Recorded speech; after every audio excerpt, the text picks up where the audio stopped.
whiteness is a cancer or a toxin on our society? The concept of whiteness, the racial concept of whiteness. Okay, so what is whiteness? Construction of privilege that comes with being white in this country. Right, so what privilege do you and I as white people have that black people don't have? Yeah, great question. On applications that are blindly judged, white-sounding names are often given the job more, they're paid more. Not true. Welcome back guys to Mail Not React. In this video, you will be seeing a debate between Charlie Kirk and a biased woman. She was trying to imply a fact that every single white people is racist, and she failed miserably. Let's start it from here. So let me ask you a question. So in the CRT literature, what do they think of white people or whiteness? Who would you like me to quote? Kimberly Crenshaw. I haven't read Kimberly Crenshaw. She says that yet. whiteness is a cancer or a toxin on our society. The concept of whiteness, the racial concept of whiteness. Okay, so what is whiteness? What is whiteness? Yeah, define it. As Kimberly Crenshaw would probably say, the sort of construction of privilege that comes with being white in this country. Right, so what privilege do you and I as white people have that black people don't have? Yeah, great question. On applications that are blindly judged, white-sounding names are often given the job more, they're paid more. Not true. In fact, it's the opposite. There's black privilege right now. It's called affirmative action, where underqualified blacks are taking Asians and white people's places in universities across the country. True or false? True. Okay, so yeah, there's black privilege, not white privilege in this country. I actually don't think affirmative action is how we address education inequality. Okay, well that affirmative action is still largely supported by the CRT regime. But let's get back to CRT, to the essence of it. Sure. CRT believes in one manifestation of its ideology is black-only dormitories. So white people are not allowed. Do you believe in black-only dormitories? No, and I don't have to agree with every aspect of an ideology to argue for it. So then what part of CRT do you like? Because they call whiteness a toxin, black-only dormitories, and if you want to talk about like ideological or intellectual sloppiness, the 1619 Project was... I think it's very sloppy. Okay, we agree. Nicole Hannah-Jones. I think it's overstated, and I think some of the parts are inaccurate. Okay, good. The parts of CRT that I think are most relevant and, very factually, you can, what am I trying to say? There's a lot of evidence for them, is the fact that previous inequalities, such as the institution of slavery, such as our treatment of Native Americans, do in fact affect those populations today. And you were saying before, in inner cities, there's a lot more crime, and a lot of that is because of redlining and other practices that come directly from the mistreatment of minorities previously in this country. So I want to make sure I understand. So black people make up 13% of the American population. Oh, 1350, my favorite. Yes, exactly. Why do they commit 55% of all the murders? Super great question. It's basically a very complex intersection of race and economic status. It's pretty well known that minority people tend to be in a lower economic status because of discrimination that they face. So then why don't poor Asians commit a lot of murders? Also a great question.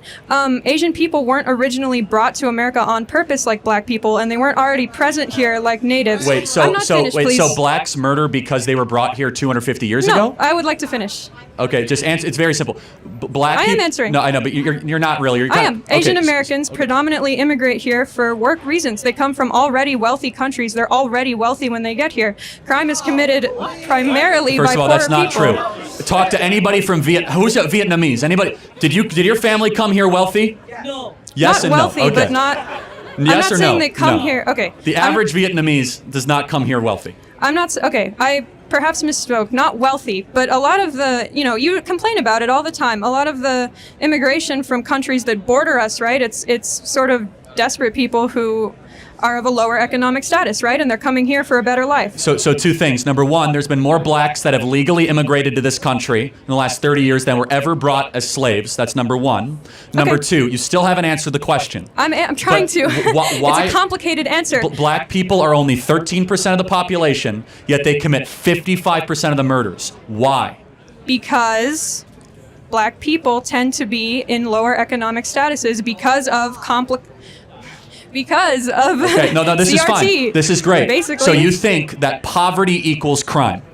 I think that it's highly correlated, and there's a lot of studies This is where on we that. disagree. What an insult to the working poor of this country. So why do you think black people commit more crime, Well, first of Charlie all, Kirk? so let me ask you a question as my answer. Go on. What percentage of blacks have a father around when they're raised? I'm not sure. 20%. So that's why you 80% of think it blacks is. do not have a stable father around. It is the most predictable way to end up in prison, end up as a murderer or a criminal. And why It's do not a you think that's racism a problem? It's not a white supremacy problem. It's a fact that black fathers impregnate women and they don't stay around with the women And that they have why- impregnated. Charlie Kirk, do you think that Is- that happens more in the black community compared to others? It's threefold. Number one, we subsidize single motherhood. Number two, it's culture. It's accepted in the black community, and it so shouldn't it's be. culture. Okay. Don't take my I word see. for it. Read Thomas Sowell's own book on how black culture allows single motherhood to continue into a nanny state type practice. 75% of black youth are raised without a father in the home. 75%. Is that a bigger problem or not a bigger problem than whiteness, white privilege, or white supremacy? How They can should you all be blame? addressed, and they're all related. Okay, how is a white person to blame for the fact that 75% of blacks? Oh, individual white people aren't at all to blame. Okay, we agree. Yeah. So, but wouldn't it be more like smarter to be like, hey, that this is not about systemic racism. Like, stop impregnating your women and abandoning them. Well, the way to incentivize not impregnating women and abandoning them is increasing access to healthcare, into housing, into everything that we know increases those outcomes for people. So we have spent $30 trillion on the social welfare system since 1965. Black people are poorer, and the single motherhood went from 25% to now 75 to 80%. So the more money we've spent on black America, the less fathers we have, because black women divorced black men and married the government. And do you think that's a problem inherent to black people? No, it's not. It's happening now in white communities and Hispanic communities. It's just the worst in black America. And why do you think that is? Why is it the worst in black America? There's also a cultural problem. There is, and we have to be honest about it's it. just that black people are No, sort let me of ask you a question. like that, The in your average opinion. music that a black person in Compton is listening to, is it about contemplating the good, the true, and the beautiful, or is it about being a gangbanger and trying to get as much money and sleep with about as many girls as you can? I would actually like to think I would be offended by that. Do you think the average black kid in Compton is listening to Beethoven or some sort of gangster rap music that glorifies gangster culture? Silly question. Rap wasn't created to glorify gangster culture. So even though there is Okay, rap, I mean, I'm sure you're not that's answering. doing You're that. dodging the question because. Okay, I'm sure they're listening to rap. Okay. So you there think rap go. music makes them No, leave I'm their not. mom? Yes. The answer is yes. Well, music does matter. The type of music you listen does matter. For example, in Cold War between USA and America, what was one of the major, driving factor, the reason USA won was because of its soft power. The American culture, the influence of American culture. What is soft power? It's basically, music, movies, lifestyle, fashion. That's it. That's the movies that you make and watch, the music that you make and produce and listen. These things does matter. So if someone's constantly listening to, these gangbang music, there's these in the rap songs where they, talk about how they can kill their enemies, how they can, when they sleep with lots and lots of women, that makes them savage, that makes them a stud. That becomes, kind of a social norm that they have to do that. And when they do that, people will treat them good, because then they will become this person who's good in the videos and the songs that you hear, the lyrics of the songs. That's why the crime, one of the major things I think is because of these songs. And the artists too. There are some artists that I've heard and I've, who openly says that women should start doing sex work in order to earn money, in order to earn lots and lots of money. That's what they promote women to do. Is that a good thing? And if your culture is getting bad, if someone's, destroying your culture, either you should stand up for it, or you should not complain the other culture who's trying to, provide good values to their kids. And when their kids do well in, different sectors of life, then you blame those kids, and you blame those skin color. It's because of them. It's because of them. You start blaming them instead of actually understanding the real problem. That's bad. And yes, the music does matter. The type of music you hear or listen does plays a big factor in especially young people's life. Alright, so now getting back to the video. Do you think the cultural expectation in black America is that you stay with the woman that you impregnate? Within black communities, I can't speak on that.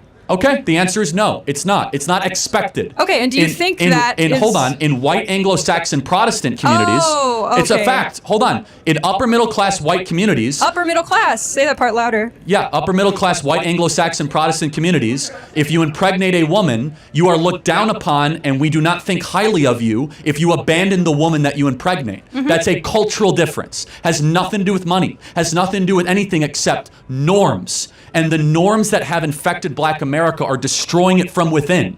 We need more fathers, not less. We need more dads around and less drag queen story hour. We need more young blacks to be able to look up to role models that are not leaving all the time and are not just saying, hey, I impregnated her, so be it. It's a toxin, and if we don't address that as the root cause, it's white supremacy, it's injustice, it's economics, we're dancing around the core of the issue. I guess what I'm saying is, right, and you've perfectly actually laid out the dichotomy here. It is a fact, obviously, that Black people disproportionately commit crime in this country. No one's arguing that. But you either believe that that is due to a complex intersection of social, economic, and leftover effects from previous inequalities, or you believe that that is an inherent trait to the race. No, I don't. Because they weren't that way in the 1940s and 50s. Black America was one of the most peaceful, flourishing, fastest growing economically communities in the country. It's not genetic. You're trying to point something on me that I don't believe. Instead, but then Black you do America, believe that it's not genetic, so you do think CRT is correct. Hold on a second. In the 1940s and 1950s, Black America was prosperous and was on pace to be richer and wealthier than white America. More dads were staying with the women that they were with. There was monogamy. What changed? You're supporting my argument. No, hold on. But answer the question. What changed? Did America get more racist since the 1950s? I would argue there were more racist policies passed. There were more policies dedicated to lining off those communities and pushing them into poor housing and poor schools. Wait a second. In the 1950s, Jackie Robinson had not even broken the color barrier. We had Jim Crow laws. We hadn't passed the Civil Rights Act, and we hadn't passed the Voting Rights Act. Yet blacks were better in the 1950s per capita than they are today. So we have become less racist. We've passed more anti-racist laws and given more stuff, and blacks are worse than they were 70 years ago. Yeah. Why? So you're equating here institutional and social racism. Social racism was certainly worse in the 1950s, I'm sure everyone would agree, but institutional racism occurs when policies are passed against people. Come on. Which can increase over time, and it did. You're not being intellectually honest. You know that. There was black-only drinking fountains in the 1950s. We don't have those anymore. Well, we're bringing them back with, black-only dormitories. But we had, for example, in the antebellum South in the 1950s, we had white-only communities, by law. We got rid of that with the Civil Rights Act. But it didn't, unfortunately, we look around, the numbers speak for themselves. Black youth are less likely to have fathers. They're not doing as well as far as economically. They commit more crimes. So something changed. And our argument is what changed is three things. Number one, the imposition of the Great Society Project by Lyndon Baines Johnson of spending $30 trillion since 1960s on Section 8 housing, on welfare, on all sorts, where, as I said, that young black women married the government and they divorced young black men. And then we also have had as Thomas Sowell and as Clarence Thomas would say, the soft bigotry of low expectations. And we have been afraid to get to the root of the issue or even speak about it because we don't want to be called a racist. Well, I think this something relates to the fallacy that's called, I think, sunk cost fallacy, SUNK cost fallacy. It means, for example, a gambler gambles on something and he have lost too much amount of money, he lost too much money. He will keep gambling in hope that he's going to earn all the things back or he will lose all. But he will keep gambling because you've already put a lot of money into it. That's what I think that's what they're doing. It's because they have already put a lot of, trillions of dollars into this social welfare program just to, keep the husband separated from the mother and the children. And they keep doing it, and the culture is almost crumbling. It's going down slowly. But it's very, very, very few people actually talk about the root cause of the problem, and Charlie Kirk is one of them. I think this is kind of relates to sunk cost fallacy. That's my opinion, though. Moving on to the video. So what is imposing those low expectations? Part of it is white academic culture. I'll give you an example. I'm not saying you believe this, but Merrick Garland, the Attorney General of the United States, has come out and said having an ID to vote is racist. That That is argument- code for saying black people are too dumb to get a voter ID. You're doing it again. You're simplifying a very nuanced, complex argument from the real people who are making it. Is and voter picking- ID racist? Obviously not, Charlie. Okay, all right. Do you want to know where the argument comes from? I can eloquently tell you. Eloquently tell me why voter ID is racist or Great. whatever. Certain Yeah. policies in southern states were proposed that would, like, I think the quote from the person who decided the case was, with surgical precision, target the times where black people were voting and make it like illegal or harder for them to get that to come at that time. And then they were targeting the type of ID that black voters had and making that specific type of ID illegal. That is racist. Perfectly fair. How does that impact today, saying that every citizen, if you need an ID to vote, just that aside, why is that why is it racist? Because we have to have, obviously humans are making those decisions, right? And so if there is still institutional racism and people in power that are racist, we can't trust those institutions to make those decisions What without institutional discriminating against racism do we people. have in this country right now? What you just named it. What? 1350. Okay, well, I mean, Affirmative action needs to happen because there is not that many minorities in these higher educations or higher education institutions. okay, so you're being clear, which is then you lower standards. No. Affirmative I don't action support always that. does. Affirmative action lowers standards by definition. I'm saying why affirmative action was introduced. I'm not arguing for it. Were you asking me why it was introduced, or? No, I'm saying you Oh. agree that's why it was introduced. Well, I agree why it was. I don't think it ever should have been, but yes. Right, I mean, but there is institutional inequality, yes? well, I wouldn't even use the word inequality. I mean, I don't love looking at it that way, but of course, white people generally are richer than black people in this country. Richer and more represented in politics and schools, yes? Somewhat yes and Why do you think yes that and is, no. Charlie? Well, hold on a second. Let's ask the question here. Represented how? So I mean, Look at Congressman. So no, hold on a second. Are white people represented fairly in the National Basketball Association? Who cares? What political Hold on, power I does thought the we're all national... about fair representation. Listen.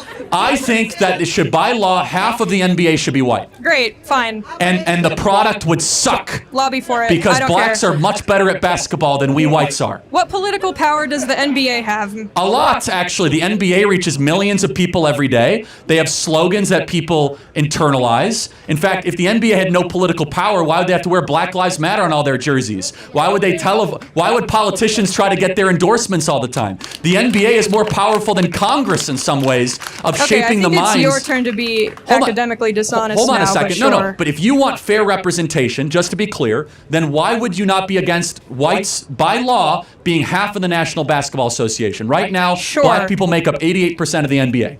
Do it, great. Who cares? No, I don't care. but- I'm saying, Okay. right, so here's my point. All right, if we fine. have I have a shot, everybody. Please listen. If we... I could play for the Lakers. I hope... Do it, Charlie. I'll come to your games. I'll do it. The point is this, is that merit should triumph over all of it. Which is awesome. Okay, so merit should triumph. We agree. Okay. Okay, Charlie, do you think black people are not as smart or competent Absolutely as white not. people? No. Perfect. So they should, in theory, then be equally represented in positions of but power. hold on. So, have you ever read Discrimination and Disparities by Thomas Sowell? Do you only read Thomas Sowell? You've quoted him like 3 times. I haven't read No, that. I read a lot more than Thomas Sowell, but I'm happy to. Thomas Sowell's the only intellectual with the courage to go after like these core issues of why Black America has fallen behind and why no one actually has studied it. So let's just give a great example. When you don't have a father in the home, the amount of words that a child hears goes down by 60 to 70%. The amount of words that a child, I don't know if you're a mother or not, or plan to be. Okay. No, just it's an important point. The amount of words that an 18-month-old hears is highly predictive of IQ, verbal development. Okay, so that's simple. When you don't have a dad in the home, the mom is overwhelmed and there's just less interaction with the child. That's all fine. Okay, so we agree. I'm just saying that's not because of racism. That's true. No, Obviously, that's I'm fine. not saying No, that's good. no, she. I know what you meant. But you have a father in the home. All of a sudden, they hear thousands of more words a day, and they're like way further ahead of a single mother raising a child. That's not racism. Okay, so dads are good. Yes, great. Okay, My question to I'm saying you dads is, actually answer most of the questions that you might have about why Black America is falling behind. Okay, but because their dads don't stay around, and I'm that's trying bad. to sort of get Go you to ahead. reconcile your own beliefs. And if that's true, which is fine, that's true. We can say that's true. you either believe that has social and economic causes, or you believe that, oh, black culture is just worse. No, and there I isn't think another that thing to think. No, I Those was are your very options. clear. Right now, black culture is being held captive by influences, songs, Which and role models. influences? I mean, Nicki Minaj, Cardi B. Okay, Nicki Minaj is causing dads to leave the home. Hold on a second. I don't think that's a good role model for 18-year-old black girls. I don't. I don't think that songs that are talking about like glorifying wet female genitalia is exactly, I don't know which one wrote that song. Which one was it? I think it was Ben Shapiro. Yeah, that's right. Yeah. But by the way, the role models of the 1940s and 50s for black America were completely different. So it is a representation issue. Hold on a second. No, not representation. It's who do you get your art from? It's what values are they putting forward? It's the question of every day, for example, more times than not, black politicians will lament the condition of America. It's systemically racist. It's terrible. What does that do to a 14-year-old black kid if you just find that you hear that everything is rigged against you? Instead, they should be saying, hey, there might be some barriers, but if you believe in yourself enough, you can achieve in this country. It creates a form of social conditioning of low expectations, and that's not my argument. You know whose argument that is? Barack Obama's. I don't necessarily agree with everything he said either, man. Barack Obama said, number one, we need more fathers in the home. This is when Barack Obama didn't go super woke. Barack Obama's a liberal. I don't care what he's got to say. Okay, but Barack Obama then secondly, he said that we can't keep telling our black youth that you can't succeed in this country. Anybody can succeed in this country. And Obama was right when he said that. Obama was correct when he said that we need to change the story we're telling black America. Which is fine. I've never heard any teacher look at a black person and say, oh, you can't succeed because of racism. Hold on a second. But what is the embedded message of all the propaganda saying it's systemically racist, you're going to run into racist employers, that they're going to discriminate against you? It creates this heaviness of why even try? By the time college students rigged. get to college, they've experienced all that. They don't need to be told. You think that the average, I'm curious, you think that the average black student at this university experiences like active daily racism? I'd be curious. I'd have to ask. You can ask him to raise their hand. I don't know. Maybe it's true. Maybe it's as bad as it was in the antebellum South. So. I'm not saying that, obviously. Okay. I did say social racism improved. I'm saying institutional racism is still present, and that's what's causing lower outcomes for minority communities. Do you think the reason why only 20 to 25%, it depends, we don't know the number, it's just a range per year. Sure. So 1 in 4 of black youth have a stable father around. What would you just say is the big, why is that the reason? A complex intersection of social and economic reasons, which are outlined in CRT. Okay. Thank you for the dialogue. Thank you. Okay. Well. Charlie Kirk is really smart at doing these things. He understood that this woman was just using that, I think, circular reasoning fallacy. That's what it's called. I think that's what it's called. Yes, so circular reasoning is nothing but, it's like saying, let's say there's a man who wants to get a job, but when he goes or when he applies for a job, they say that he cannot get a job because he doesn't have any experience. And then what his problem is that he cannot get the job because he doesn't have any experience, but he doesn't have any experience because he doesn't have a job. He just like circle. You cannot do anything. It's complicated. But that's what this woman was doing. She was constantly coming back to this one thing and blaming it on this thing, CRT. And then every time Charlie Kirk tells her a point, she goes on to the point because she have to. Otherwise, she will be, she will get exposed because she was. Of course, she was not trying to be real, man. She could have just agreed with the things that she already believed, but she disagreed knowingly. Okay, you could tell when someone's disagreeing knowingly, and she just came back to CRT. That's why Charlie, stopped the conversation there, because he understood that she's gonna come back again and again to the same topic, just because she cannot agree with the truth. She cannot accept the truth. And that was it for the video for today. I'll see you in the next one. Till then, take care everyone, and bye-bye.